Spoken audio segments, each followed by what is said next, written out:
Au cœur des bois d'aubépine, là où les branches noueuses s'étreignaient comme des doigts squelettiques, il y avait un murmure, une vieille histoire racontée aux enfants sages pour les garder loin des ombres. C'était l'histoire des Dogmains, de féroces hommes loups aux yeux rouges de Bray, et des sœurs de l'Aubépine, un couvent de sorcières dont les chants résonnaient dans le vent.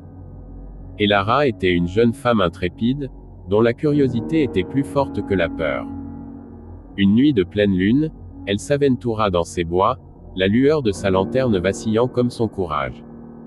Bientôt, un hurlement glaçant déchira le silence, et une ombre massive se profila entre les arbres, un dogman, ses crocs brillant à la lumière de la lune. Terrifiée, Elara trébucha et tomba, le dogman se rapprochant. Juste au moment où elle pensait que c'était la fin, des éclairs de lumière verte jaillirent des profondeurs des bois. Les sœurs de l'Aubépine émergèrent, leurs robes sombres flottant, leurs mains tordues maniant une magie ancienne. Elles jetèrent un sort, piégeant le dogman dans un filet de lianes lumineux. La chef des sorcières, une femme aux yeux aussi anciens que les arbres eux-mêmes, s'approcha d'Elara. Les bois ont des yeux, enfant. Et ils n'aiment pas être dérangés. Elara, le cœur battant, trouva sa voix. Je ne voulais pas déranger. Je voulais juste voir. La sorcière sourit, un sourire sans chaleur mais sans malice.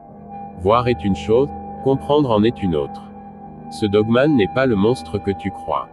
Il est un gardien égaré, corrompu par la folie des hommes.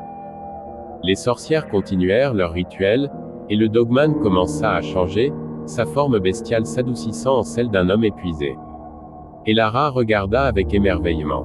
Les sorcières n'étaient pas maléfiques, pas entièrement. Elles étaient des gardiennes d'un autre genre. La sorcière se tourna de nouveau vers Elara. Tu as vu ce que peu d'humains voient et ont survécu. Que feras-tu de cette connaissance? Elara n'eut pas besoin de réfléchir longtemps. Je dirai la vérité. Que les bois sont hantés, oui, mais pas seulement par le mal. Qu'il y a des mystères et des gardiens. La sorcière hocha la tête. Alors va, et souviens-toi, les bois d'aubépine sont vivants, et ils n'oublient jamais.